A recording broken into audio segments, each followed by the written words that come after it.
Bonjour, alors les constellations familiales, qu'est-ce que c'est? Ou en tout cas, comment moi, je, je les digérais, intégrées et comment j'accompagne les personnes grâce à cette fabuleuse méthode, j'ai envie de dire, et à la fois, vous verrez selon les explications qu'il s'agit aussi pas que d'une méthode en fait. Chacun vient apporter ce qu'il est et c'est ça que je trouve magnifique dans l'accompagnement de groupe. Donc moi, ça fait une bonne dizaine d'années maintenant, je suis en train de compter les années, que j'accompagne les personnes. Je suis formée dans plusieurs choses, en art-thérapie, etc. Mais j'avais aussi un premier chemin d'architecte, de grande créative et artiste dans l'âme. Et on va dire que mes canaux, ma sensibilité, mon intuition ont sans doute toujours été là, mais ça s'est énormément ouvert. Et je me suis rendu compte que je faisais finalement de la constellation familiale sans en avoir vraiment conscience, puisque j'animais des groupes, des stages, notamment Créer la vie qui m'inspire avec Oasa Windels sur la Belgique et la France. Et j'ai pu à divers moments en fait entrer dans le principe de la constellation familiale. Alors déjà, vous avez peut-être déjà entendu ce terme, constellation familiale, mais vous avez peut-être déjà aussi entendu constellation systémique, constellation en fait en entreprise. Voilà, il n'y a pas que le concept de la famille. En fait, tout environnement, tout ensemble de personnes, que ce soit la famille, une entreprise, une association, peut bénéficier en fait des bienfaits de cette forme de thérapie. Voilà, pour être clair. Alors, comment ça se passe? En fait, déjà, ça peut se passer de différentes manières, mais je vais d'abord mettre le focus ici sur la constellation de groupe. La constellation de groupe, donc on se retrouve, un groupe d'une dizaine, vingtaine de personnes. Voilà, tout dépend l'énergie aussi qu'il y aura ce jour-là. Et il va y avoir donc au moins une personne qui constelle, c'est-à-dire une personne qui va poser sa problématique. Alors quel genre de problématique euh, cette, euh, cette, euh, cette séance, cet atelier peut, comment dire, peut s'occuper, peut prendre soin. Je me perds un peu dans les mots, mais je pense que vous m'aurez comprise.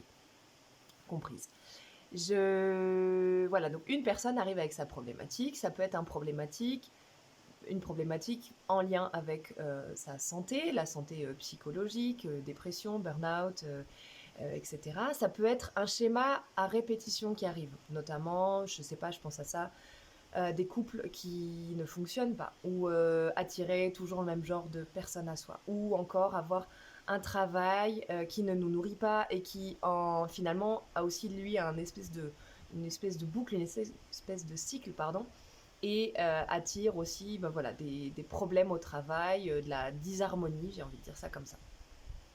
Ça peut aussi concerner finalement nous, mais aussi nos enfants. On peut décider, par exemple récemment, en parlant à une amie, elle me rappelait, enfin quelque chose qui l'a marqué, c'est que dans sa famille, plusieurs personnes sont décédées au même âge et plutôt de sexe masculin. Voilà. Et il y a une peur en fait.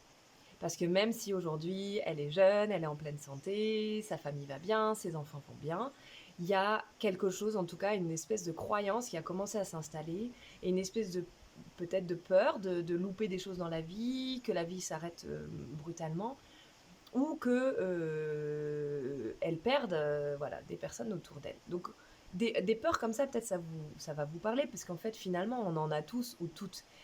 Dans mon parcours, ma mère dépressive, il peut y avoir une peur intégrée, une mémoire intégrée qui dit en fait j'ai peur de finir comme elle. Donc je vais pas forcément m'en rendre compte dans ma vie, mais je vais mettre plein de stratégies. Je vais peut-être devenir le petit clown, je vais peut-être devenir celle qui amuse la galerie.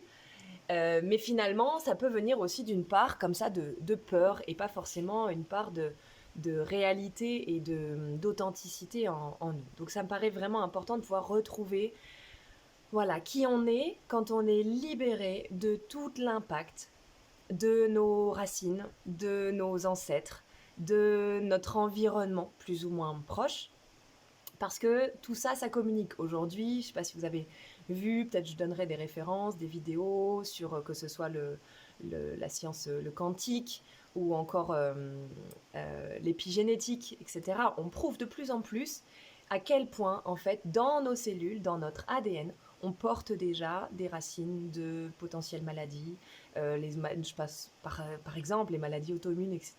Plein de choses qu'on n'explique pas forcément, les maladies orphelines. Je ne dis pas du tout, et c'est vraiment pas l'intention ici de dire que cela vous guérira complètement. Je pense que c'est vraiment important de garder un regard vraiment global et de consulter les médecins qu'il faut, les spécialistes qu'il faut, etc. Et en parallèle, eh bien de s'occuper de la part plus inconsciente, énergétique et donc familiale, ou en tout cas des racines, puisque je parlais des ancêtres.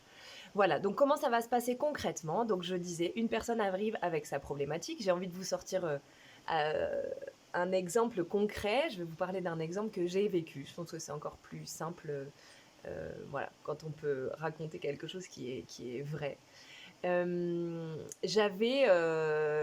Donc j'entrais dans une constellation. Une personne était donc le constellé, d'accord, on va l'appeler le constellé, les autres je vais les appeler les observateurs, juste pour cette vidéo et pour mieux comprendre. Donc le constellé qui arrive avec sa problématique, je me souviens plus exactement quelle était la problématique, mais en tout cas il y avait quelque chose avec le père, avec enfin en tout cas un mal-être clairement dans cette vie. Alors c'était un homme, un homme qui a constellé. Et puis, donc, il va choisir dans les personnes de l'Assemblée, donc dans les observateurs, il va choisir des personnes pour représenter les personnages, les personnes importantes du système familial. Puisque là, en l'occurrence, on est bien dans de la constellation familiale. Donc, il va choisir quelqu'un pour le représenter, voilà, les différentes personnes, le père, mère, grand-mère, grand-père, enfin tout ça, ça va se sentir. C'est-à-dire que moi, en tant qu'accompagnatrice, c'est aussi mon rôle de vous accompagner, évidemment, pour que tout ce processus soit fluide, soit agréable, en tout cas le plus confortable possible, évidemment. Que la personne soit vivante ou décédée, en fait, à cet instant, ça n'a pas d'importance, puisque ce qui va être matérialisé, finalement, sont les inconscients. Ce ne sont pas forcément les personnes physiques, mais ce sont les inconscients, les manières dont ces personnes ont vécu leur vie, et ça va nous permettre d'avoir finalement un peu le point de vue de chacune des personnes. Donc la personne constellée a placé les personnes dans l'espace. Voilà, les personnes ne savent pas forcément qui elles sont. Hein, il y a plusieurs manières de consteller. Des fois, on sait que la personne cherche quelqu'un pour faire la mère et elle choisit un tel. Mais parfois, on ne sait pas. Et juste, moi, en tant qu'accompagnatrice, je saurai évidemment. Et la personne ne le saura pas. Ce qui est bluffant, c'est qu'une fois que ces personnes sont positionnées dans la pièce, elles ont en fait des sensations. Qu'on soit vraiment particulièrement sensible ou pas, en fait, si on se sent appelé, si on sent que la constellation nous rend curieux, c'est assez génial de venir en observateur. Donc on peut être en observateur pur, c'est-à-dire vraiment dire je veux pas non plus être pris dans la constellation, je vais juste regarder aujourd'hui. Mais on peut donc être observateur et devenir un peu acteur dans le jeu. Voilà. Acteur, pour moi, veut pas dire jouer la comédie, puisqu'on est vraiment dans quelque chose de l'ordre d'une grande sincérité. Donc une personne va dire ah, je sais pas, j'ai un peu mal au bras, ou là, à l'endroit où je suis placée devant la porte de sortie de cette salle, là, je comprends pas, en fait, je vois personne, je me sens seule, etc. Et avec ce qui est nommé, en fait, la personne donc le constellé, prend conscience de choses. Et puis, on va avoir la possibilité ensuite d'avoir des interactions, d'avoir des mouvements dans la pièce. Chacun va pouvoir dire, ben voilà, moi en fait, je me sentirais mieux à cet endroit. Ça change ça pour moi. Il se passe ça pour moi, etc., etc. Après, il faut venir le vivre pour le sentir, mais en fait, ça nous émeut. Nous, en tant que constellés, il y a vraiment quelque chose qui se passe, parce qu'il y a tout d'un coup ce qu'on a en tête depuis toujours, c'est-à-dire notre schéma familial, la manière dont on a été éduqué, la manière dont tout a tourné dans notre vie et nous a forgé quelque part, aussi des carapaces, bien souvent. Et bien en fait là tout d'un coup on peut le manifester à l'extérieur de soi. Donc ça change tout, c'est-à-dire que là où on se dit oui dans mon cas par exemple ma mère et mon père se parlent pas, se tapent dessus, etc. D'avoir pu à un moment dans ma vie leur permettre d'être manifestés sous mes yeux m'a permis de beaucoup plus comprendre, d'intégrer et finalement aussi de me légitimer. C'est-à-dire que c'était pas juste une idée, mais il y avait du concret. Si je reviens à mon exemple, donc le constellé À un moment donné, donc c'était, voilà, on va dire qu'il choisit une personne. Je me souviens qu'il y avait une personne allongée, etc. Et à un moment, il nomme qu'il a un frère et qu'il aimerait faire entrer la mère. À ce moment-là, dans ma vie, je vis une grosse dichotomie, enfin une tension assez importante, parce qu'il y a le souhait d'un côté d'avoir une famille, il y a le souhait de devenir artiste, chanteuse, continuer les accompagnements, mais ça, c'est les deux domaines qui ne sont pas manifestés dans ma vie. Et il y a de la tension parce que je ne sais pas vers où aller, j'ai l'impression que rien ne bouge dans le sens de construire une famille ou de devenir artiste plus accompli. Il me choisit en tant que mère. Et intuitivement, il me place à un endroit et moi, je change de place, enfin, je tourne un peu sur moi-même. Et finalement, donc c'est violent parce que je suis de dos à mes deux enfants dans la situation, dans la scène qui se joue. Je suis de dos à mes deux garçons. Donc eux, ça leur fait quelque chose, évidemment. Et je sais pas ce que je regarde, mais je regarde loin en face. Et là, le garçon nomme qu'elle a toujours que cette femme, donc que je manifeste à ce moment-là, cette femme avec laquelle j'entre en contact, en tout cas avec son inconscient, cette femme, elle a été hyper carriériste. Elle a abandonné en fait un peu, et les enfants se sont sentis abandonnés. Ils ont été finalement mis à l'écart de sa vie parce qu'elle a choisi le professionnel. Et là, en fait, moi, j'étais tournée effectivement vers l'extérieur, vers ma carrière professionnelle, et je tournais le dos à ma famille, à mes enfants. Et là, autant vous dire que la problématique que j'avais moi-même a eu énormément de résonance. Donc on comprendra bien, donc évidemment ça a aidé cet homme à remettre de la clarté aussi, à comprendre. Moi j'ai pu nommer que c'était inconfortable et que j'étais pas bien en fait d'être à cette place-là. Et puis j'ai changé de place, à un endroit où je pouvais à la fois voir ma carrière et à la fois voir mes fils et les prendre dans mes bras. En tout cas, à ce moment-là, on est bien d'accord, dans la constellation. Donc c'est vraiment un espace qui s'ouvre, qui est un peu inexplicable. Vraiment, il faut pouvoir le vivre. Comme je vous dis, c'est les inconscients qui communiquent. Et ça a soulagé quelque chose en moi. Clairement, en tant que Emeline, donc il y a le, on va dire le rôle dans lequel j'étais pendant quelques minutes. Ok, ça a joué pour cette personne qui était constellée. Mais finalement, dans ma propre vie, ça m'a apporté de l'éclairage, de me dire, mais en fait, c'est exactement ça. C'est qu'aujourd'hui, je me positionne en regardant soit d'un côté, soit de l'autre, comme si c'était ou la famille ou la vie artistique.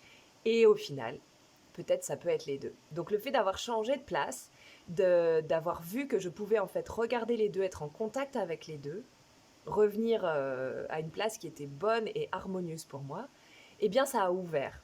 Voilà, ça a ouvert des portes puisqu'aujourd'hui j'ai sorti aussi un album chant guitare, et puis j'ai fait un concert avec cet album, etc. Et ce n'est que le début. Tout ça pour vous expliquer en tout cas, et j'ai rencontré voilà, une personne avec qui en tout cas je construis, il y a des choses, le terme construire vraiment commence à s'installer dans ma vie.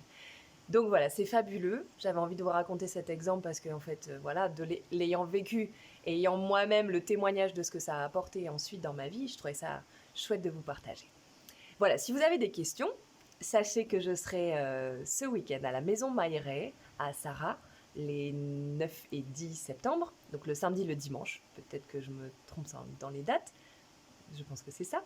Et je serais ravie de vous faire vivre des mini-constellations, puisqu'on peut aussi vivre la constellation en individuel. Je vous expliquerai comment je fais. Et étant aussi j'ai très à cœur la créativité comme élément transformateur de nos vies. Hein. Toutes les personnes que j'ai accompagnées sont bien au courant de ça. Parce que pour moi, c'est vraiment fabuleux. C'est ce qui se passe dans les constellations. C'est-à-dire que tout d'un coup, je peux manifester, donner une forme, une couleur, une texture, voilà, en art-thérapie, comme dans la constellation, à quelque chose que je vis à l'intérieur, quelque chose d'inconscient. Donc moi, j'y allie aussi ces éléments-là créatifs, puisque je pense qu'ils nous permettent vraiment de pouvoir transformer et puis garder aussi la mémoire. Parce que parfois, on a besoin de voir, de voir un dessin, de le voir plusieurs fois, pour intégrer pendant un mois et que le cerveau enregistre l'information. Voilà, je vous dis à bientôt. Dans tous les cas, si vous avez des questions sur la constellation, si vous voulez des informations sur les différentes constellations que je donne, que ce soit en groupe, en individuel, dans la région d'Ardèche, mais aussi dans la région de Lille, je vous propose de me contacter. Vous avez mon numéro de téléphone et vous pouvez aussi passer évidemment par la maison Mailleret et ma page sur Facebook, Emeline Sion. Voilà, je vous dis à très bientôt et je vous souhaite une belle journée. Au revoir.